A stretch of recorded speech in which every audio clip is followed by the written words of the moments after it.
This is the No BS Travel Advisor podcast. I'm Marcie Muensterman, and this show is for travel advisors who want to run profitable businesses, charge what they're worth, and stop following outdated bullshit advice just because someone in the industry told them that that is the way it has always been done. Each episode brings real talk, practical strategies, and real stories from fellow travel advisors, because sometimes the best way to learn is hearing how someone else figured their shit out. So let's get to it. Hey guys, welcome back to the No BS Travel Advisor podcast. Today, I've got someone with me who's really special, as they all are, but this badass travel advisor is my friend Megan. She used to coach with me when I was doing one-on-one coaching, and she also came to the Momentum Retreat last year, which was very exciting with the hurricane disruption. She's also someone who has taken every single one of my courses, which is a real big investment. So I thank her very much. We have a lot in common too. We both have an Airbnb. We both have kiddos, been married quite a while, and we both escort group trips, which I'm so excited to talk to her about today because she just got back from a national park tour with 11 fabulous women. So yeah, she's out here running an entire ass household with 4 kids. She is building a slow grow business. And I just think that you're going to love today's episode. So Megan, welcome. I'm so happy to have you. How are you doing? I am so great. And it's just really good to be here. Yay. I've kind of been along with you for, almost since day one of my business. So You're an OG. I feel like I know people are like, oh, you know Marcie? And I'm like, yeah, we're buds. friends. We text. Let me name drop. We're here for it. It's a little weird. Yesterday, somebody messaged me and was like, I feel like I'm chatting with a celebrity because she lives really close by. Yeah. And she's like, I'd love to have coffee. And I was like, girl, just give me a heads up because I'm happy to. And she's like, really? Because I feel like you're a celebrity. I'm like, I am not a celebrity. That feels so awkward. But I know it's become a household name for some people in travel. It's just such a unique space to be able to have like real conversations, especially as you start getting into the groups for the particular courses. That's so helpful because you now know, okay, we're literally on the same page. We've done the same work. We're on the same concept of how we want to run things. And so having those support systems are key. Yes. And those are obviously much smaller groups because, the big group is almost 14,000 today. And those groups tend to be in the much smaller hundreds. So you can almost like start to recognize names. And when you're out in the TA group world or you go to a conference or something, you might recognize somebody's name on their name badge and be like, oh, I think that we're both in this space together. And that's pretty cool. So yeah, I got to go on a FAM to Fairbanks this summer. Oh, cool. I saw that. Oh my gosh. Yeah. Pictures were fantastic. Yeah, it was awesome. But I got to, you kind of are talking with the ladies there, and there was one guy, but we were talking with the ladies, and a couple of them were already in your groups. Some of them were in some of the course groups. And so being able to have those conversations was really cool. Yeah. And you kind of can talk about like it's almost like an inside joke because you're like, oh, you're using terminology you've only heard from the courses, like first and best and like things like that. Yeah. And if you've done it this way, it's like you want to share that with others so that they too can sort of step up and stop working themselves to death. Yes. There is another way. And so if you have met somebody that is through that coursework, it's like this enlightenment and you guys are on like the other side. It's a great club to be a part of. I'm proud of it. Sure. I'm proud of like creating it, but I'm more proud of you guys. And I love that we can do this too, because the podcast is really showing, like I was saying before, it's not, I hate to use the word most successful financially, the women who have been on the podcast, but they are so successful in their own right that it's like the only other word I can use, like the everyday travel advisor, somebody who's doing a lot of different things and being a successful advisor. And it's like, you don't have to make and sell millions to be successful at this career. And I think you're going to be a testament to that today. But I really want to hear about Montana. This looked incredible. I'm getting goosebumps because I don't know if you know, I really thought about signing up. And then I was like, that says White River Raft. And I might die. So, and it was like fly fishing and all this stuff. And it was like, in my heart, I want to be that girl, Megan, but I am not that girl. So I did not sign up, but I loved watching this journey on Facebook. I really loved the photographs that you guys took. And I just want to hear, like, what was your favorite part? Oh my gosh. Well, let me preface this with saying I typically do not revisit places. There are way too many places for me to go and see. And this is my third time to Montana, and I'm planning another one. Awesome. So, oh my gosh. I've been to Montana. I did love it. But I'm going to interrupt you again. I stayed at the ranch at Rock Creek. Okay. And it is like a 5-star, like it's all inclusive. Mm-hmm. They like will come pick you up at your cabin, which is less than a quarter of a mile from the lodge, to drive you to dinner if you do not want to ride the bike they give you. And so, this chick did not ride her bike. And so it's like the bougiest of bouge versions of Montana, but we saw moose like right outside our cabin. So it was a real experience as far as like the Montana piece. And I did ride a horse. I rode a horse, but it was definitely not the Megan version. Yeah. I tend to do things pretty extreme. So I have to remember, especially planning for other people, like I want them to go outside of their comfort zone, but I also want them to come home in one piece. Correct. And not hate me. Yes. So my favorite part was actually the long hike that we did. Had wanted to do this hike back in 2020. My husband and I went to Glacier National Park, but that was, of course, post-COVID. And so that eastern side of the park is on an Indian reservation, and they had decided to close off all visitation to that side. So I didn't get to do the hike in 2020 that I wanted to do. The hike. How big and long is the hike? Okay, so let me just set the stage for you here. Typically, people want to do this all day so they can take time and take the breaks, but we had to pack in as much as we could. So we had a morning activity, and we're doing this after lunch. The hike round trip was 11.5 miles. What?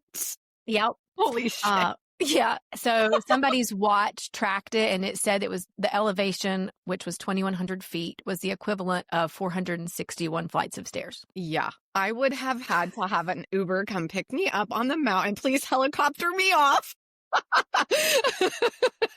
And then so on the way up, we got to see a bull moose laying out, which moose are very solitary creatures. It's very unique to like even see them at all. The mom moose, she came out of the water. The calf ran to her and started nursing. The video. And like I'm getting cold chills all over my body. I know. Because it was so freaking magical. I sent the video to my husband. I was like, Eric, check out this video from Megan. It is amazing. This baby just nursed on its mom in the water, and the dad is like in the back. It was unreal. And we're, I'm always like, especially bringing people in to national parks that maybe this isn't their world, telling them like, safe distances. Please do not go up to the moose. The mom moose, we're not trying to make them feel uncomfortable. So like the mom started to look at us. We were probably 100, 150 yards away. So very reasonable distance, and she's in the water, but they can go, like my son was telling me this morning, he was like, they can run 45 miles an hour. And I was like, oh, well, I cannot. My gosh. We're going to have to give some space, and like, we don't want to make them feel uncomfortable, especially with her having her calf with her. So, but that is just a Montana magical moment. There, like, it's the first time I've seen a moose, second time, but closer up in Montana. And it was to see these ladies from, North Carolina, Alaska, all these different places they came from, and they got to experience this on their very first time. I'm just super jealous for anyone that comes to this park for the first time, because it is so special. I am so happy for you. I have a moose story. Okay. So we were at the ranch, and there was a mom moose with a baby roaming the ranch the whole week we were there. And it was amazing. It was incredible. And she was really close to all of the cabins, and all the cabins on this ranch are kind of spread out. And, so she has a lot of room to move. There was two couples staying in the cabin, like directly behind us. And it was very early in the morning because we were, on mountain time. So we were up. Yeah. And it was like 4:30 in the morning, and the sun was coming up, and Eric was like, Marcie, there's a moose out here. And he's whispering. And it was so close to our porch. It was just like, I was like, you have to come inside. Like, you got to come inside. So we like kind of like moved around our cabin to watch the moose. And then we saw this couple like fully outside of their cabin trying to get a really good picture of the moose and her baby. And they were so close. And I kid you not, Megan, like it went around there and started chasing them around their cabin and out of our visual. And so we had to come out, like run outside, like away from it just to see them because the moose was full-fledged chasing this couple. I was like, you guys, are you fucking kidding me? They tell you at check-in not to fuck with the moose. Like, that's dumb. Why would they do that? She was like super pissed. She was super chill at first and just eating off the trees like around our cabin. And like you could totally take a picture from inside your cabin. We have these big windows. And no, they decided to come all the way outside. I was like, oh my God, they're going to die on vacation. Yeah, get your camera out. Yeah, it might have been a Florida man. I don't know. It felt like a Florida man moment. I was like, what is happening? But they were very, like, they tell you at check-in, please, we have moose on the property. They also had those horned, what are those horned? Like horned sheep. Yes. Yeah. And they like crash into each other and fight each other and you're not supposed to approach them. Right.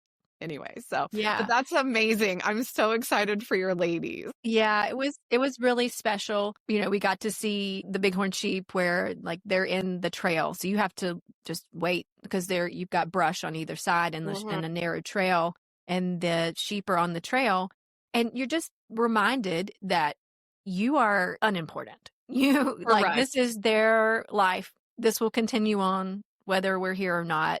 Mm-hmm. And so I just always like to visit these places that make me feel very small and unimportant as like a reality check, like some humble pie and just reconnect with nature and allow you to be with other people. I love that. I love that. If you ever do like a 5-star version with some spa trips in between, like hot springs, I would consider it. I'm just saying. I think you would have been fine, but you might have stuck maybe with a couple of the ladies that sort of walked around the more flatter paths around the lakes. Yeah. But we made it all the way up to the glacier water. So it's like that minty green. There's literal icebergs like floating in it. And we got cool, in the water and splashed around for a little bit. And so you are going to plan another one. I have so many people that have been like, I knew I should have gone on that. And then when are you doing another one? Where are we going next? Goosebumps for you and your business because that's what happens, right? Like, you post it, you share it with love and just passion, and people are like, oh, I should have went on this trip. That's what happened when I booked Croatia. Like, so many people who had thought about coming were like, oh, it's too expensive. It's this, it's that. It's like, no, it's not. It's none of those things. It's going to be the best ever. And now it's like repeat clients coming on all my group trips now. So I know that it's going to grow, girl. It's going to be big. Well, I hope so. It's so scary because when you do that, like I planned this October, November last year, signed the contract, put the deposit down January 1st. And so I kept joking, like, it's time for the baby to be born because we went in September. Mm-hmm. The baby is overdue. I've like thought about it as much as I can, but you don't know. Like I thought it could just be me in Montana on a very expensive trip at the end of this because you're like, I signed this ginormous contract by myself. Yeah. A total leap of faith. And then I would hear crickets and then I would have 3 or 4 people. Boom, boom, boom. I know. People it's not related to each other too. Yeah. So that was even more surprising. You cannot predict who is going to go. You cannot predict the person that you think is perfect for this, even if they're like, yes, I'm going. And then they don't do their deposit. Like they're not going if they don't do it right then. So like you cannot go into it thinking you have a lineup of who's going to sign up to go because you don't. You don't. Dates are going to be wrong. It's not going to be the right time for them. They're just going to be afraid, frankly. Me. Yeah. Well, I'm just too afraid. I'm not going. Like, I'm like, I want to in my heart, but I'm not going to go. Yeah. Yeah. And I tried to like be very clear as far as like expectations of don't be nervous if it's something you haven't done before. Mm-hmm. There were several ladies who went specifically to see one certain thing. Mm-hmm. And so they went for that thing knowing they were going to do the other things too. And other things ended up being they're more favorite They're more favorite activity. things. So, Yeah, because when you get outside your comfort zone, no matter exactly. what in life, business, whatever, you find that the most amazing experiences happen Yes. very far outside the circle that you have made for yourself. Yep. And that is kind of my whole mantra is just stretching your boundaries. And if you're continually only doing things that you're comfortable doing, you will never grow as a person. And you will always be looking back thinking, could I have done that? Great. And that can go. I have to go on the fucking trip. I know. What the hell? Well, you can just walk around the lake. Okay. She's like, I have a plan B for you. It's true. It's true though.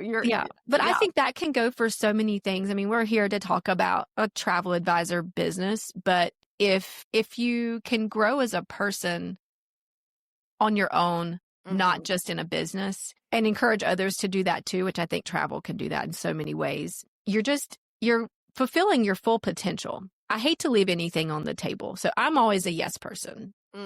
I don't know what I'm doing, but I am for sure going to. That is some like leaving a legacy energy. Like that's, you're going to have an imprint. There's something to be said for like taking people on a trip and you're the leader and you're in charge and they come with you and that memory is infused in their brain well past dementia.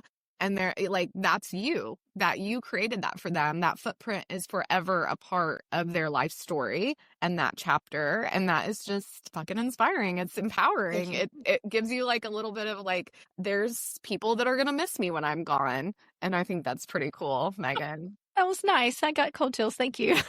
I mean, well, I know that's what we're here to do. Like you said, we're not here to leave anything on the table. I say all the time, like, even if you're not a travel advisor, you should consider listening to this podcast because the stories are so cool. And it's perfect for anyone in entrepreneurship who is doing things because it's brave to start a business. It's brave to do things that make you uncomfortable. And it's brave to take 10 people into the fucking wilderness and get them all home in one piece. I mean, that's a big deal.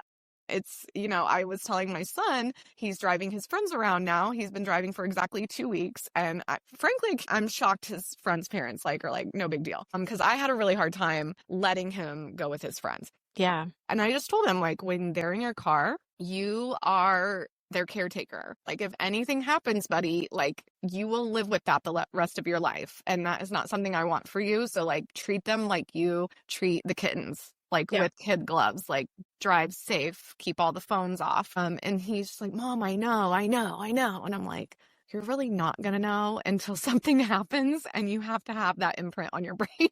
Yeah. So it's just a lot when you take people with you somewhere. Yes. I had a little bit of a panic. I don't want to say panic attack because it wasn't, but it was like oh my gosh, you're in charge of these people. What if they get eaten by a bear? Like, I mean, what am I going to say to their husbands? I'm sorry, we had a good time, but she's dead. I really hope your terms and conditions are super tight. Yes. That's not a funny joke, but it's kind of y'all have to sign this. If you didn't buy insurance, you got to sign it. We're going to sign it again. We're going to double check everything. Oh my God. Please buy insurance. Holy shit. I know. And like the little adventure package that is like an add-on was like $1.16 more. And I was like, put it on there. It's not even an option. Yeah, absolutely. This has been adventurous. That's amazing. Well, I'm so happy for you. I think what's really cool, Megan, is just how far you've come in just 2 years and how, you were new when we were coaching and had, just some confidence things and were kind of getting burnt out. And, because you're trying to balance having 4 children with this business and running in multiple directions. I know you guys were renovating an Airbnb at that time. There was just a lot of stuff going on. So why don't we talk about what it's like to be a mom of 4? First, you were like, I'm a chef, I'm a taxi driver, I'm a counselor, appointment maker. I mean, obviously, the mom stuff is huge. You are the village for your kids. So tell me a little bit about them and your life at home and what's been going on the last couple of years. So I do have 4 kids. I have almost 8, 9, 13, and getting ready to turn 15. So I'm in the like driver's ed world right now. Yes. She turns 15 in 2 weeks. So I get all of that world like that. It's very, there's nothing very out there to prepare you for that. By the way. Yeah. And I've you ever just need to chat it out. Yeah, I know. Text. nobody talked to me about it. Like, Yeah. it wasn't prepared mentally. So Well, and I always feel like everybody else is just okay. So I'm like, are y'all not worried about this? no, we're all worried. I did find out we're all worried. Okay, I great. mean, it's just we're not talking about it for some Yeah. reason. I Yeah. think that goes with so many things, and I'll try not to get on a tangent about that, but like we have lost community on a lot of things. People are just very afraid to be like concerned about anything, like to express anything out of the ordinary thing. And I don't know if that's because I'm in the South or what, but like, y'all, if something's going on, can we just talk about it and say, hey, this is really, really worrying me, and I would like to talk about it because I'm not okay. Yeah. Social media has really fucked up moms, honestly. And like any question of your ability to mother. And if you're too worried, is it because you aren't prepared or you're not good enough to be a mom with a 15-year-old? It's like, hello, I have kept them alive this long. Now I'm trying to continue that streak. Yeah. But yeah, I think social media has really ruined a lot of us. As much as I love social media, I also know that a lot of moms don't feel comfortable sharing their opinions or, you know, it's like, oh, the car seat doesn't fit right or this doesn't look right. You know, you're from day one, you're inundated with all the reasons you're not good enough to be this child's mother. And I'm like, no, they put him in my car. So I have to take him home. I have to figure this shit out. Yeah. And, you know, I do, but I said this on the last episode, actually, like the teen years have been great for me. I really enjoy them. They're different, but I can have those conversations with my kids in a way that I wanted to have them when they were 6, but couldn't because their brains were small and not fully able to comprehend everything I was saying to them. So I've enjoyed this stage, but I don't think it's easy. I just think it's different. And it's always changing too. Like, you know, they're coming into their own and trying to figure out who they are. And sometimes that means making mistakes and making errors. And then we have to figure out how to move forward from that. So there's just, I've tried to be very like with grace and understanding of like, let's not freak out. Let's just evaluate, take a pause. That pre-K pause comes in for so many things of like life. Yes. And if you don't know what the pre-K pause is, it's Mr. Williams. It's actually Mr. Williams. He's a preschool teacher and psychologist. He's on Instagram. He's fantastic. I love him so much. He's actually from Indiana originally. And I just am obsessed with him. But he would tell these stories when he was in preschool and be like, I need everybody to take a pre-K pause. And I borrowed it from him and I've been using it in all things, life, business. And so, I have to give credit where credit is due on that because he, you know, he's like, some of you guys don't know how to preschool pause. Like, this is what I teach my students. And he talks about human rights and just how the effect of, you know, he wears nail polish and kind of the stuff that some of his parents would say to him. So it was like, you need a pre-K pause here, parent, number one. Yeah. So I was like, oh my God, we could all use that.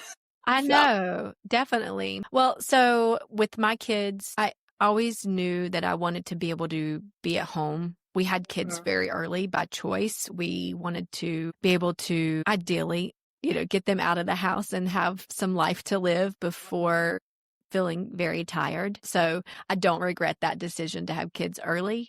From the beginning, I knew I wanted to be at home and be with them as much as I could. And however that meant work-wise, that would be what I would find.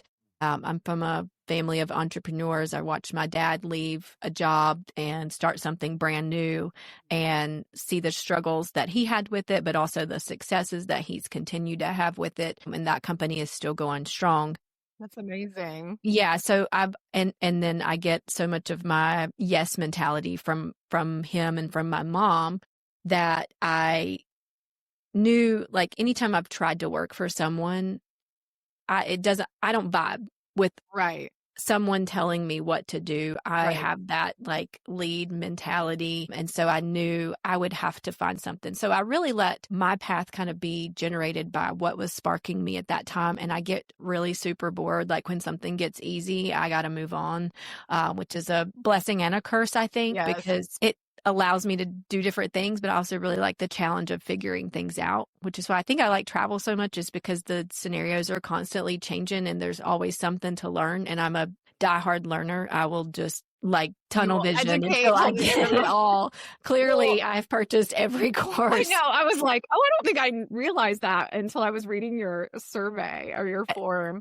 And I was like, oh, that makes sense. She coached. She took all the courses. She came to Momentum. It was like, check, check, check. Yeah. So I think that's important. And it doesn't have to be me, you guys. There's so much educational opportunity in our Right. industry. So I started, I actually had a embroidery business where I had Yes, on I saw you Etsy. crochet. Well, I do all the crafts. I don't knit though. I got to have the 2 needles is like weird, but I do crochet. Love that. But I started out with an Etsy shop and just grew that, like taught myself everything I could learn about it, had multiple machines, had a storefront at one point, had several bestsellers on Etsy. Wow. And then I got pregnant with my 3rd child. And so I closed the storefront and sort of took a pause. And then I opened a fitness studio and brought it to the community and That is sold so it. cool. Yeah. So I've had a lot of different things, but again, just like chasing that challenge of seeing a need for something and then bringing it to the area. But after I sold that business, I decided you are not going to do anything for a whole year, because I am very quick to like jump into something. So I did a lot of gardening and like homemaking. And I was like, there's nothing else for me to do here. I got to do something else. So what brought you to travel? Yes. So that was during 2020 or 21, 22 is when I sold the bike studio, and I homeschooled the kids for a year. My husband works remotely, so we took off and we did so much travel. Awesome. We didn't do like camper things because there's a lot of us and we have a hard time fitting in a camper. But it did sort of bring me back to like, oh yes, I remember I really like this. My degree is in hospitality and tourism management, so I have that bachelor's degree. Awesome. It's just like sitting there. You're like legit. You like went to college for this. I did. And I had Yes. some great, because I always thought like I would be in more of like event planning and Right. working maybe for some type of resort, wedding planning, that type of thing. But Mhm. that's not how it worked out. And Well, that's and honestly, I have a friend who does that, and she works every single Friday, every single Yeah. Saturday, and then she works 40 hours during the week, and there's no downtime because event planning is hellacious. Yeah, it's not a flexible Extremely schedule for intense, someone with yeah. a family. It Yeah. doesn't work out. And so I started thinking about travel agents, and I was like, is that even a thing anymore? Like I asked that question. I was like, are Oh people? my gosh, the big question on everybody's mind. Yeah. So I really pondered on it. And then about the first of the year in 2023 is when I started slowly becoming more curious about that world. And I just told myself, you are not going to jump in this drinking from the fire hose. Like, take your time. And I just kept telling myself, be patient. And so I interviewed probably 10 different hosts. Good. Just absorbed as much information as I could, started listening to podcasts and, trying to figure out if that would be the right move for me. And knowing that if I could do it slowly, which has been my whole point, that by the time my kids were more autonomous and older, I could have an established business and I could grow it as large as I wanted to. So I didn't go into this wanting to be $1 million seller. I'm not. I didn't go into it having really any set goals of how much. My goal was doing this with time and not getting stressed with what comes first for me, which is my family. So how can I build this out and also like fill my cup, because I do like being successful without pulling away from my duties as a mom and the caretaker here at home. So how did you redefine success for yourself? When I pulled a number away, my success is when I can schedule out anytime I want, when I can be at my kids' school programs, when I can be at a soccer game and, run carpool and do birthday parties. And it literally, I think my kids know what I'm doing, but it doesn't pull away from anything from them. And so for them, I am their parent, number one stunner, like the whole thing.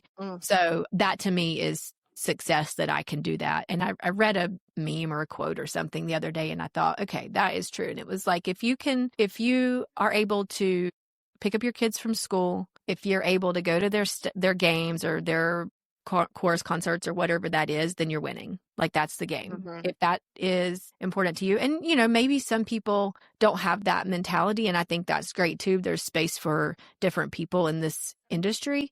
But for me to be able to do all of those things for my kids, I would feel very poorly about myself if I weren't able to do those things. So setting that success for me is really being able to do things for them and also fill my own cup and feel successful with meeting new people, planning trips that I want to plan, and building out really special memories for those clients. So how have you designed your business? Because we know this business is demanding. We know that sometimes you have to take a call at 10 p.m. or there's an emergency. How do you allow to put first things first while also managing and servicing clients at your full potential? 2 words: calendar control. Woo! We love calendar control. And I know that's one of your free things. So we'll just dive into it. But tell me more about how, I guess, the courses have changed the way you run your business, because I know when we first met, there was some struggle there of the 4 kids with the demanding client For sure. situation. Yeah. And I think I'll just preface with, I feel like we're like parenting, you're kind of duped for like the beginning because you think, oh, if I just get over this, then it'll be better. No, it just gets like more involved. If you're doing it right. It's like they're hazing you for the next age. Like 5 hazes you for 6, 7, 8 hazes you for 10, 10 hazes you for 13. Like you think, oh, okay, this is going to get easier. And it does not get easier. It just gets different and harder in different and harder ways. Yes, exactly. You're swapping out You'll never have quote unquote more time when your kids go to school and get involved in activities. Like there's just there's nothing like a 14-year-old with 3 different sports under her belt. Like it doesn't exist. It does not exist. And I say that I clock in for my second shift from 2:30 to 9 p.m. That's my second shift. I'm in the car. I'm a chauffeur. I'm a snack provider. And right now, having almost a 15-year-old, she's in high school this year. They do travel sports. They do school sports. And this year she was like, I'm going to play tennis. And I was like, okay, let's play tennis. How are we going to get there? Do that in volleyball to her repertoire. I was like, I don't even know how volleyball works. I am loving it, by the way. Yeah. Love volleyball. Love an AC moment. Yeah. Love an intense game that only lasts like 25 minutes. Yes. But holy shit, it's like one more thing I have to figure out in her schedule. Yes. I know. So that is really when I came to you. Let's see. I'd have to look back and see like when I found you. Because I officially signed with my host May of 2023. And I feel like I have you started coaching almost right after that. Yeah. Because I feel like you were a fall coach. Because I do like, I was doing like spring and fall coaching. And no, guys, I'm not doing that right now. Sorry. So it's like you were in that second round that year. I remember. I think so. I think it was. So some of my stuff wasn't even out. Like Proposal Close was still just in an outline position when you joined. Yeah. I think I got the Facebook course for sure. But having that early on, it's irreplaceable because now I didn't have to like retrain clients. I didn't have to rework and relearn bad habits, which I think was really important. It just totally aligned your courses and your methods aligned with my brain and how that worked for me. I'm a very clear-cut person. And so to be able to say, this is when I take calls and I've got my calendar set up on whatever days, and it changes month to month. It might be Monday, Tuesday, Wednesday that I take consultations, or that week may be busy and it might be a Thursday, Friday, Saturday. So I sort of allow myself like that flexibility. That works for me. I am not a consistent person in that way. Like I could never say I will always be available Monday and Tuesday from 9 to 3. Like it just does not happen. I have too many variables. So to look at the calendar and say, here's when I'm able and / want to work. Like if I'm starting my period, nobody wants to talk to me. Girl, I don't want to talk to you. So I'm not going to do it that week. I have a week every month where I'm like, I am not here for this. No, you don't. I'm not going to close anything. I'm in my Loodle phase. I will not be discussing travel with you today, especially if you're a man. I'm not going to talk to you about your vacation. No. So setting that up was really key so that I could say for sure, like, hey, this is working hours and it is okay if somebody messages me and I do not respond. Oh, I love that. And if it's somebody I know, I give them the benefit of the doubt and I'm like, hey, I see your message, but I'll have to get back to you tomorrow, whatever. And that just that quick thing of like, sometimes people panic. They're like, did my message go through, or she's ignoring me, or whatever. I'm like, I do not care, but I will like reach out and say, hey, I saw it, but I'll have to catch up with you. But also, I think people, you're anything like us, like we're so on the go. And I'm like constantly having Siri remind me. And sometimes you get that reminder at like 7 p.m. Sure. And it might be dinner time for the travel advisor and they'll shoot off a message. And it's like that they're not trying to ruin your dinner. Like, right. Can we please give them the benefit of the doubt? They're just busy, especially if you're attracting busy moms into your life.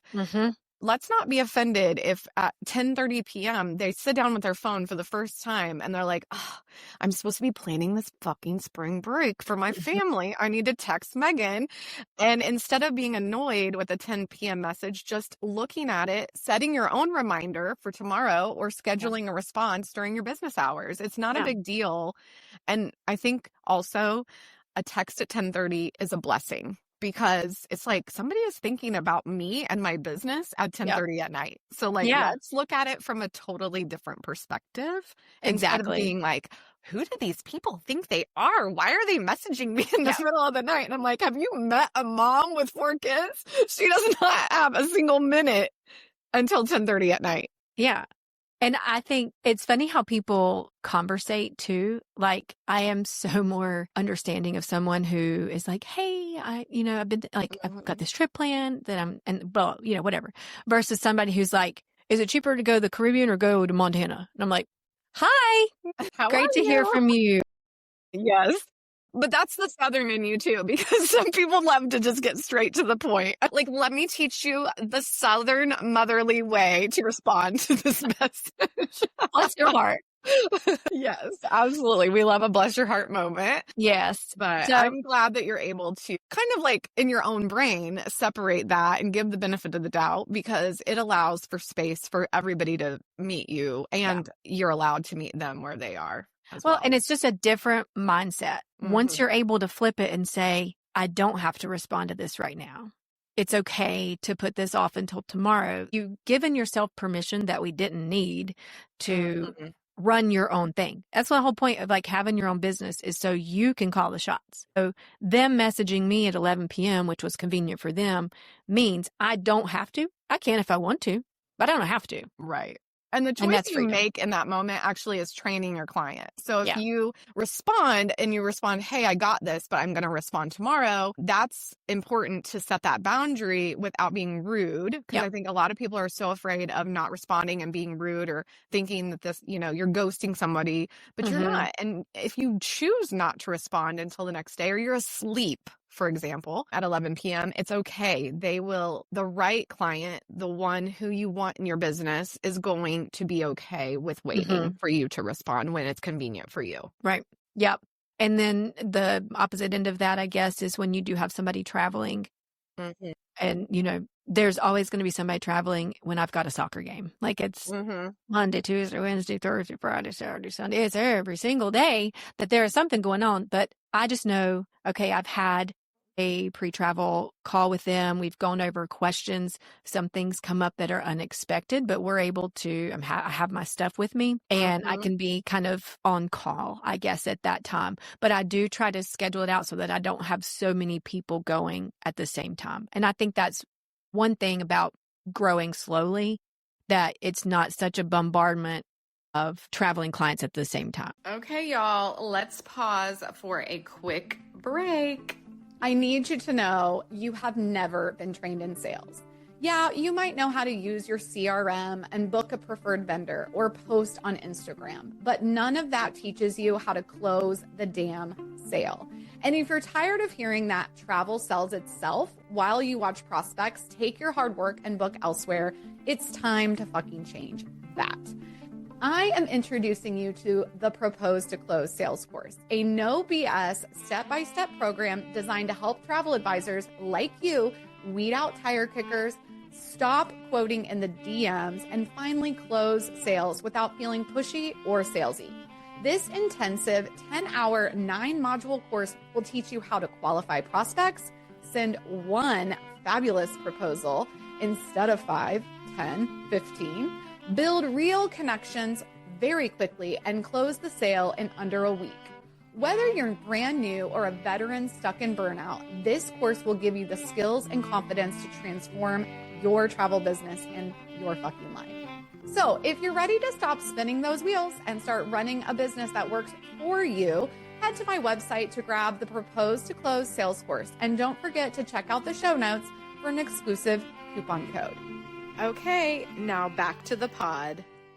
I love that. And I think this is something that I haven't really covered on the podcast, but just that ability to almost look at your calendar and say, you know what, I have 5 people traveling that month. I don't think I can take anybody else. How do you handle it if somebody wants to go away when you already have a stack of clients for a month? Because this is something a lot of agents are like, well, you can't say no. If they want to go, they want to go then. Yeah. Well, I do. Yeah. Is that what you do as well? Yeah. So last year I had a little CEO meeting with myself, and I said, okay, I had a lot of people traveling last summer, and that was really difficult for me because the kids were at home. We were traveling. We were doing different things. We had the Airbnb thing going on, and it was just a lot. And I wasn't my best self for anybody.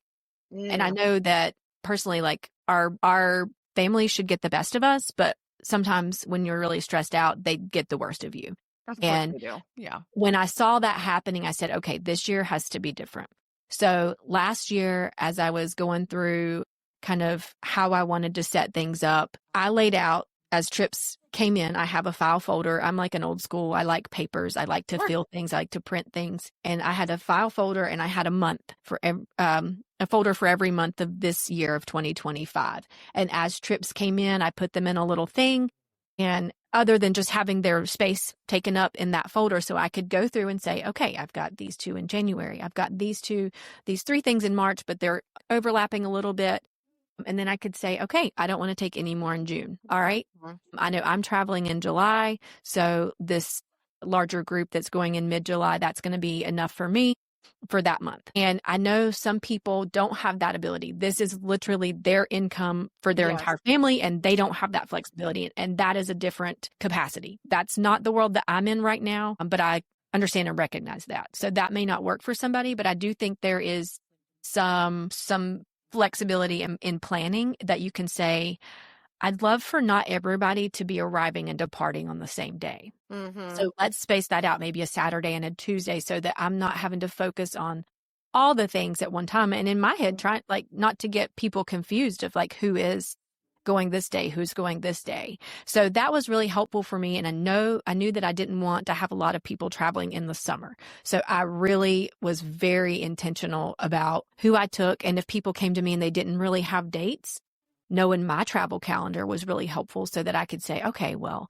if they're just wanting to go in June, let's go the 1st through the 8th because I'm going to be gone the 15th through the 20th, kind of thing, and planning it out that way. And then my summer was very smooth. I only took a few clients like for intake as far as who I wanted to bring in. And that was for fall and then 2026 travel. And I just did that in my little wedges and pockets of time that I had. And my summer went swimmingly. And I was planning this group trip too. So I knew that would take some time and finalizing some things. I am so proud of you.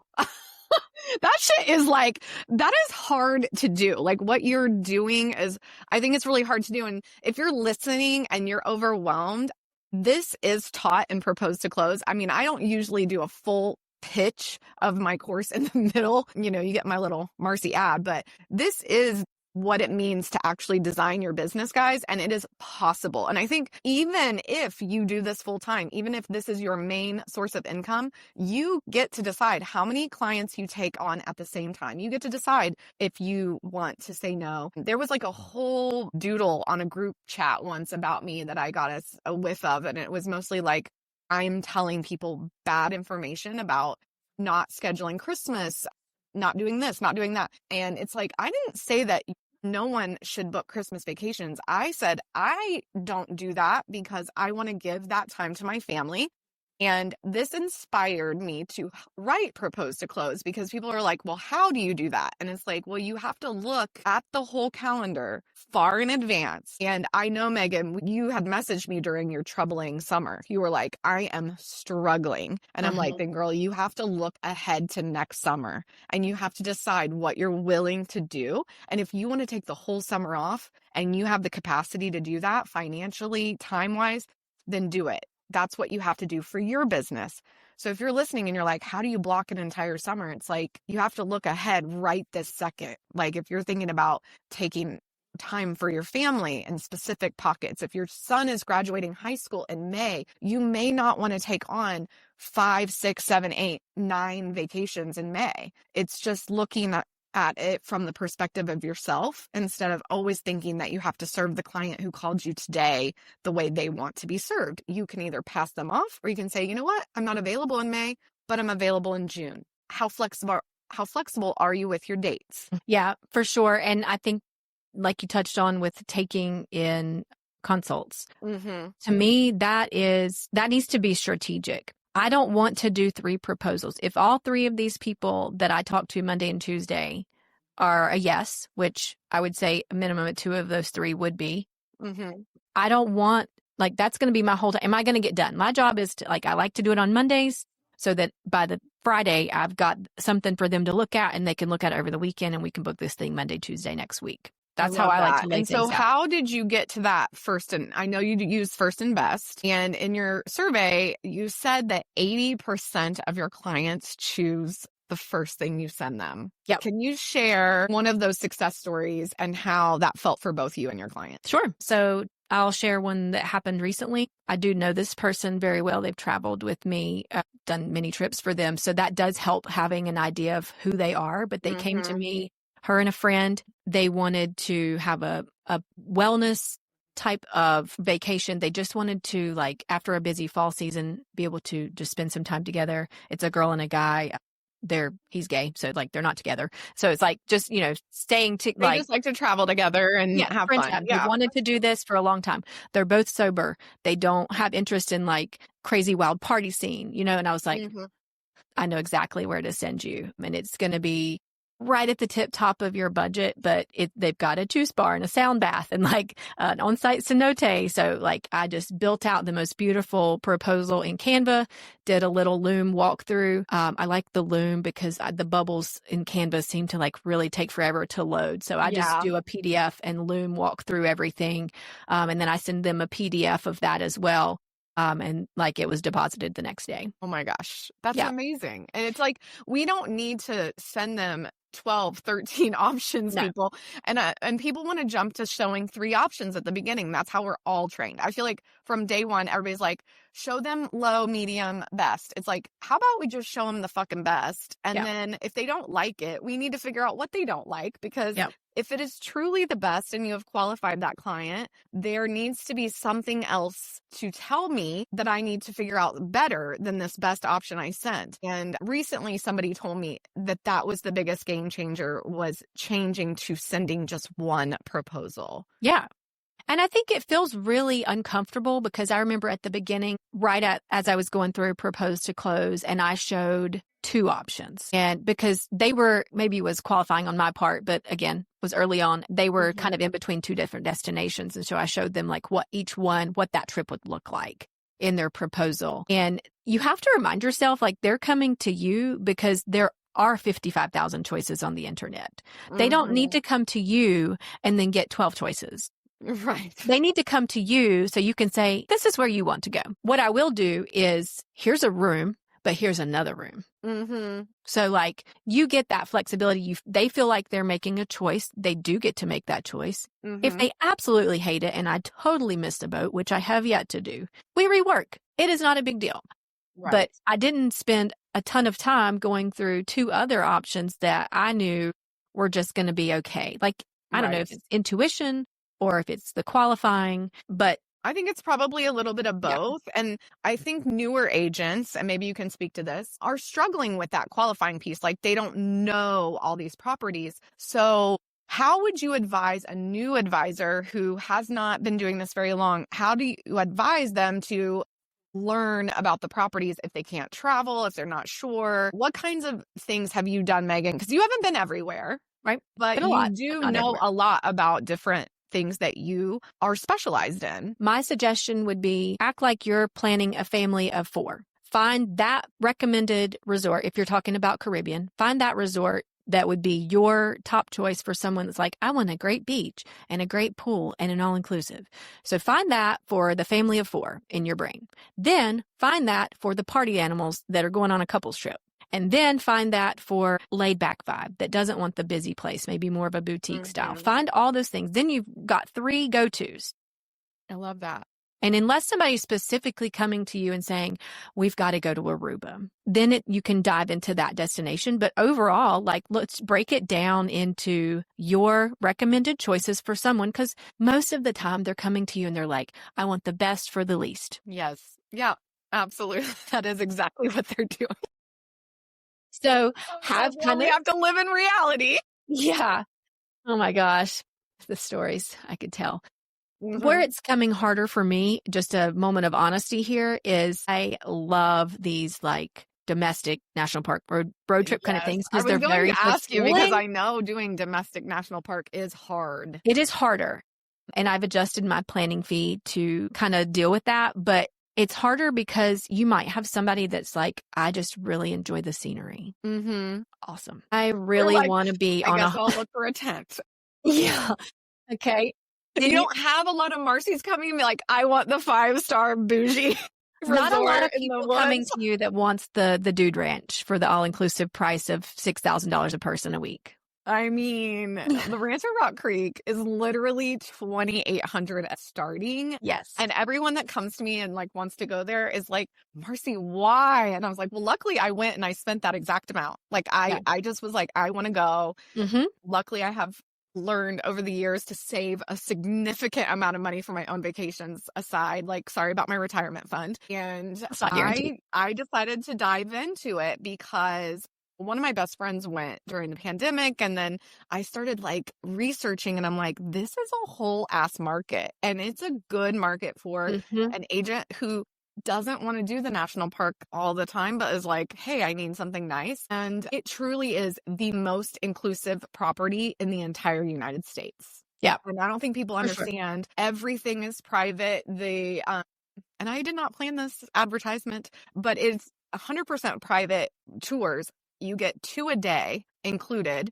The only thing that's not included is the spa and any upsell on super nice liquor, because the regular liquor, all your concierge wine, fancy high-end wines, champagne, all of that is included. Right. All your meals, they have these homemade chocolate chip cookies that they put at 11 a.m. every day. I like brought 6 of them home. Private transfers at any airport in Montana. They'll pick you up or drive you. It's just crazy. Obviously they've completely renovated the ranch to be this incredible boutique experience. So it's like, yes, it is $2,800 a night. Yeah. But you don't go for 8 nights. Right. You go for 3 or 4 nights. Right. It's the middle of nowhere. So I was ready to come home after 5 days. Yeah. I was like, I'm over it. Yeah. Like, even at the nicest place, I'm like, okay. Yeah. I need to get back home where I can jump out to go to CVS, because it was really up there in the mountains. But anyway, it's definitely a market, but maybe not what you're doing, because national parks are so well, and there's nothing inside of a park. You can't stay. You have to stay outside and come in. Well, national parks make it a little bit tricky, and without going too far in a tangent, like your in-park lodging will, like, the window opens to book it, and you have a year window, and you have to book it then. So it's really difficult to do that, and I'm not going to do that for a client because it moves too quickly. But there's lots of nearby outside of the park lodging. What's tricky is when you're doing a large proposal, because a lot of times people want to just keep adding on like the next one that's nearby. For example, someone came to me and they were like, I want to go to Glacier, which is in Montana, the northern part of Montana, and also Yellowstone, and also the Tetons. And we have 6 days. And I'm like, okay, geography doesn't work with. Do you like being in the car? because you're going to be in the car the entire time and you're not going to have a great time. So like So if separate it somebody out. wanted to do that, do they need like 2 weeks? I would say so if you're going to make that whole drive, because to really see it and get to visit those 3 parks and the drive time in between, people don't understand how far even places are in the national park. An east side to the west side could be 3 hours. Right. So you have to keep that in mind. That's not even doing any activities. If you got kids in the car, are they going to be okay for 3 hours or bored out of their mind on their iPad? You know? Yeah. So it's like realistically setting that. I had a extended family that built out this very beefy 2-week itinerary. I worked on it for like a year. I mean, it was a year-long process. Wow. But they literally went from Vegas, or I think they worked it backwards. So they went in like Salt Lake and then worked their way down. Well, they're Wyoming. I mean, it was like a lot of parks. It was like 9 parks. And then they ended up in Vegas and flew out. But to me, I did not charge enough. Even for the good planning fee that I thought I had, did not charge enough. I did not work with a DMC, very much should have. And I found pieces in that where they were taking charge and I was not. So, and anytime that's happened, it's come back to bite me and cause me more work. So learning from that this year, I've got some Alaska people going next year. Working with a DMC is key for these because it's going to be more expensive because they have to be paid too, but it's one payment, one time. They divvy out the 5 different hotels, all the activities, the rental car, you're doing their payment and then the airfare. Are we allowed to ask what the DMC is? So for Alaska, I really like working with nightly tours. Okay, awesome. And then for my domestic other national parks, I like Southwest Adventure Tours. Perfect, because somebody's going to ask. So yeah, we want to make sure we make it easy for the advisors. No gatekeeping here today. No. Salmonberry, I think, is really good too in Alaska. So sorry, I was talking. What was that one? Salmonberry. Salmonberry. Okay. Is great for Alaska as well. But, you stick with one that you like. I don't have a need to go to the other one. Nightly has been good for me. Perfect. Yeah. Well, but I appreciate all of that.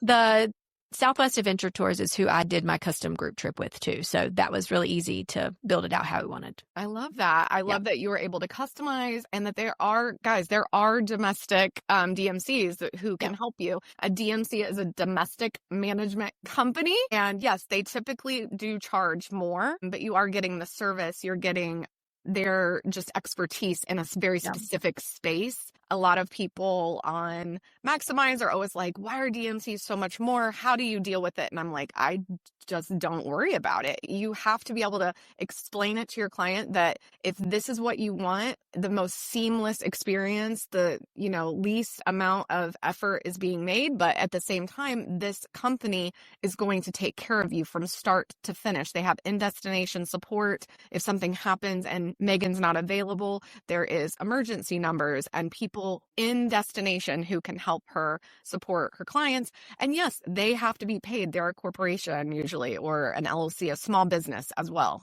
Supporting these DMCs is important to our industry because A, they pay commission and we deserve to be paid. And so do they. Yep. And they're working with locals who are making sure your clients have the most immersive, authentic experiences. These are not cookie cutter, getting off the cruise ship tours that everybody else is going on. They're designing an entire itinerary specific to your client, and that deserves the extra money that is involved in that experience. Yeah, the biggest takeaways from working with the DMC 24/7 support line. Somebody has their itinerary, they're familiar with it, and they know. And that's my point of contact on my pre-travel call. I said, if you need to call them, I'm here. Text me, let me know what's going on. But they're in the destination. They can help you almost immediately. They're in the time zone. They're in the, so whether it's Europe or the US, I mean, Megan's in North Carolina, her clients are going to Alaska. That's a 5-hour time difference. We can't always be there 24/7 as much as we'd like to be. And I love that Megan's like, text me, tell me what's happening. If I'm available, I will get on a 3-way call with you. But this number is going to be your go-to number for emergencies. And with that, you get one commission check. You're not having to go down to Marriott and be like, where's my money, yo? And tracking Viator, Marriott, and 14 different places that you're piecemealed this shit together like it's a freaking puzzle. Yes. You will save yourself so much time and headache building it with the good quality DMC and the time after. The support, it's before, during, and after. It's and the I only think way that I'm doing it going partnership forward. is just so important because you get to know the people at the DMC. Yeah. Like I work with NAMU through Costa Rica, and I got to know my BDM and my salesperson so well. And they are like, I'm on a first name basis. And I don't always sell a ton of those. I don't sell a ton of Costa Rica, but I feel very comfortable selling it because of NAMU. And it's just been such a great overall experience with them. And it's 12% no matter what. Doesn't matter if you are with a host or not with a host, if you're on your own. And I think that's the other reason DMCs are a positive in our business, because they don't do as much tiered commission. You can often name your commission. They'll give it to you at net. You can mark it up. They don't mind if you do a markup. And they also are probably paying a more flat commission, like standard to every single person. So if you have your own Iodin or Clea, you can make 100% of those DMC commissions. You don't need to split them with your host company. Right. I love that. Yeah, So for cool. sure. Yay! Oh my gosh, this was good. Oh my gosh, we have not really talked about DMCs yet. So I love this conversation. And I also just love, Megan, that you've really landed on building the confidence slow and steady through your travel business, setting those clear boundaries with clients. And so I'm wondering, I know we've already talked about calendar control, and that's a very popular conversation that we have on the pod, which means, guys, if you don't have calendar control, please get it. But what are three free things that the travel advisors could do after listening to this episode today? They could get out of their car, get out of Carline, and go back to their office and do something in their business today. Yeah. Say no and say it often.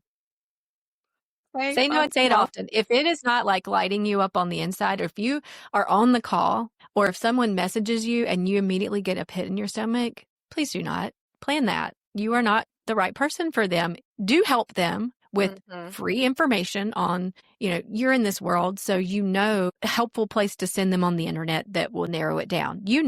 Probably an advisor you could connect them with, and the advisor is going to thank you, and they're going to do a great job servicing that client, especially if they're following along through these courses. So say no, that's not preached enough in this industry. No, it's not. I'm sorry, you cannot do Maldives. You cannot do Costa Rica and Norway, all three, and be amazing at it. You just can't do all of those things and know the ins and outs of something. Especially if you're only working 10 to 20 hours a week. A generalist is probably okay at a 40 to 65 hour work week, which is not something I advocate for. But if you are full-time and this is your only business and you're retired and you don't have kids and you're, not running around, you could probably find preferred partners for all three of those destinations and feel comfortable and confident. But if you're only working this business in what a lot of people consider the nooks and crannies of their life, if you don't want it to run you have to say no, because it would take you longer to find what you're looking for in those three different destinations than if you had a niche and you were narrowing things down quickly for those people and saying no to the things that you're just not comfortable doing or that you just don't want to do. Yeah. And that saying no goes to things your host is sending you. Ooh. Say no to, if there's a webinar or whatever, and we get 15 a week. Unless you're jumping up and down and wanting to do it, don't feel obligated to sit through 90 minutes of a webinar on Jamaica if you don't want to service Jamaica. Yeah. And it doesn't matter if they make you feel bad about it or if they say you need to come because we need as many people to show up for this BDM. It's not your job and you don't have to, especially if you are a 1099 independent contractor. You can say no to anything that your host sends you. Anything. Saying no was maybe another theme of this year and maybe last year too, of just in life, I don't want to do that. I want to make time for other things. And it's been the most freeing and presented opportunities for things I want to say yes to. I love that. I love that for you. And I love that we can share this with them. So what is your second thing? It kind of ties in a little bit, just niching down. Yeah. And that's free to niche. Common. It is free to niche. And I think that feels so incredibly scary. And you hear that. This is not new news.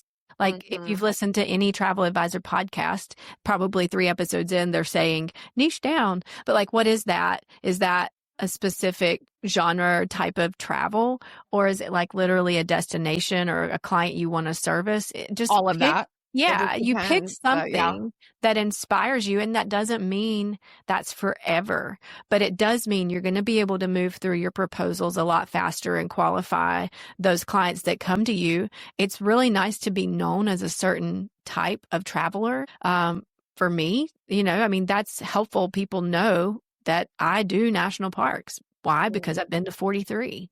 So like, it's going to be difficult for somebody that's been to the Smoky Mountains to be like, I'm an expert at all the national parks in the US. Well, you're not, because you haven't tried to plan them. You don't know how many hours it is between certain places. You don't know that this barbecue place is only open until the first week of September, but you really need to go there. Right. I love that. Wait, what barbecue place? It's called Sunflower Barbecue, and it's the most hippiest joint I've ever been to, and I loved it. It was amazing. Where is it at? It is outside of West Glacier in Montana. And it's at a campground until the 1st of September. Yeah, and if you can make it work, all the guides out there will tell you you've got to go get their breakfast. So it was incredible. I am obsessed with that. That's somewhere I will never go, you guys, but I think you should definitely go. That's awesome. I know. She's like, challenge accepted, Marcie. We're going to figure out how to get you there. I'm getting you there somehow. That is so funny. But I would just say agree that, about like, the niching. Of course, yeah, I agree with that. And going back to DMCs, just you find somebody that you align with and work well with, and you stay with them because you're just going to hone in on this process, and it's going to become like clockwork, and you're going to be so confident in what you're selling that somebody's going to have a really hard time saying that that's not what they want. That's incredible. It really does go back to first and best too. It allows you to hone in, qualify, and offer the best thing for them. And there's no argument. It's just such a time saver to know your niche inside and out. Yeah. Yep. For sure. And that can expand as you grow in this business. Just don't feel like you got to do it all at one time, because you're going to be doing a lot of things, in my opinion, not as well as you could. Absolutely. Yeah. Okay. What is your third one? Let's see. My third one is pre-K pause. No. My third one is taking things slow is not only acceptable, but I would say encouraged. Yeah. Yeah. And mine kind of all tying together. I don't know if that's because it's coming from experience of that, but they're all pieces that make it work. Big proponent of streamlining and not losing like that personal touch. I don't ever want to plan something and feel like I walked away not really knowing who that client was after the whole, you spent 9 to 18 months with them, and, paving the road for them to come back to you and having a better understanding and building those relationships. Like, that's the whole point of hospitality. It's why I got into the industry as a 19-year-old and had sparks for that, because I love connecting with people in different places and finding things that bring us together as a human. This allows you to do that if you can just really be patient. And again, when you say no to things, it allows things to come in that are yeses. And so building out really slowly, not drinking from a fire hose, and like setting that pace for yourself. Really just shaking my head. I don't know if you're like in your car and you're like, yes, yes, yes.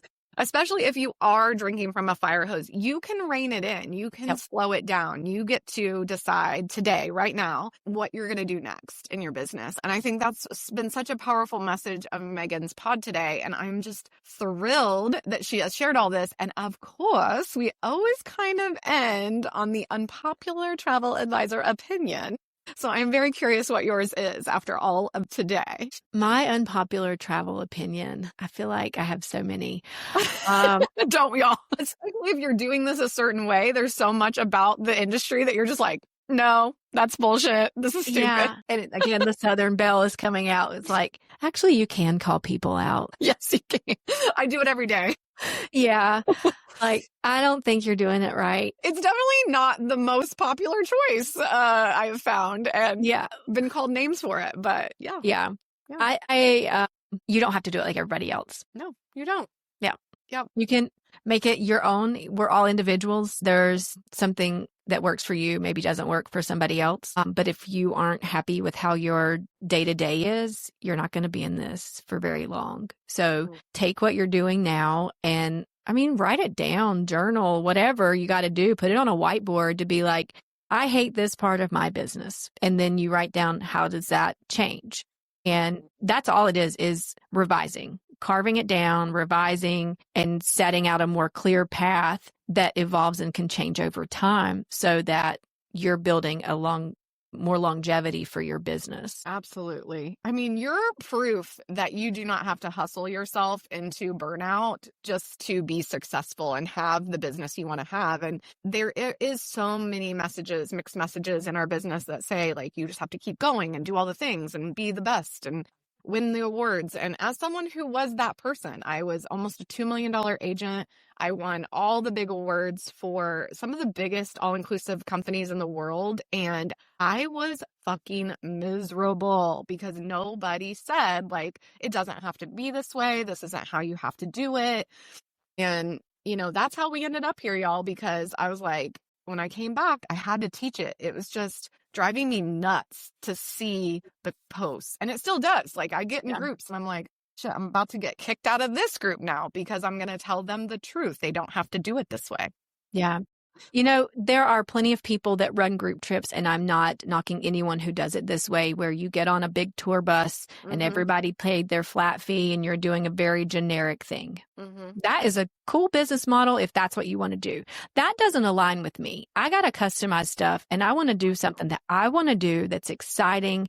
If I'm not excited about it, how can I expect anybody else to get excited about it? So that's where I have to be different and build out my own thing so that I actually want to be invested in it for the next 12 to 18 months. Love that. I love that. And you know how I feel about the customizing of group trips. So I am obsessed with that. And I agree with you. There is a market for every single kind of traveler and every single kind of travel advisor. And whatever gets you out of bed, understanding your why and why you do this has to go beyond commission. It has to go beyond just the everyday of, oh, I love to travel. It really digging deep into really why you're on this earth and this planet and what kind of impact do you want to leave behind, and really decide that for yourself and think critically and do self-care and self-awareness and reflection to find who you are as a travel advisor. I think that has been such a great theme of this podcast, Megan. So thank you so much.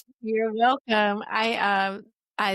I knew just that relationships were going to be a big part of my time here. I've always felt a pull to people, and I knew with this group trip that there were going to be people that came on this trip that needed to be free. They needed to be in a space that they were allowed to not have to present a certain way, that they could just be who they were and true to themselves. We are not given those types of opportunities. And so that was my goal of the whole trip, was I want to bring people together and give them an opportunity and a space to do something they didn't think they could do, be with strangers, and to give them that freedom. And that's how I want to build all of my trips. So it's kind of like there's an idea floating around, as there always is in my brain, of like, is that something that can be duplicated in different ways for different types of trips? There's just something special there. So keep following that goal. Like, have goals. That seems so cringy. I think of like, set your goals and, do all that. It's like, well, I'm setting myself up to fail. But like, if you do have one thing that like you just keep working towards, everything else will sort of fall into place with that, because you can say, does this get me closer to my goal? Does this bring me further away to that kind of mantra that I have? And let that be your guide. I love that so much. That is a great note to end on, guys. And I'm so thrilled Megan was able to join us today. Thank you, Megan. We love you. And she's going to drop all her links. So if you need her or want to stalk her online, you'll be able to follow her and just all her amazing group trips and all the things she is doing. But we really appreciate your time, Megan. It has been awesome. Thanks, Marcie. Thank you. Bye. Bye. That's a wrap on today's episode, friend. Thanks for hanging out with me again on the No BS Travel Advisor podcast. I hope you're leaving this episode feeling fired up, inspired, and ready to take back control of your business. And let's be honest, your fucking life. If today's episode hit home, do me a favor and share it with your fellow travel advisors who need to hear this. And don't forget to leave a review. Your support means the world and helps me reach more badass advisors like you. And hey, if you've got a story to share or some no BS advice of your own, you've taken a course or two of mine, maybe you've been a coaching client, I want to hear from you. Head to my website to apply to be a guest. I'd love to feature you on an upcoming episode. Until then, you fucking got this. Keep being bold, keep being unapologetic, and keep building the business you fucking deserve. This is Marcie Muensterman signing off with zero fluff and a whole lot of heart.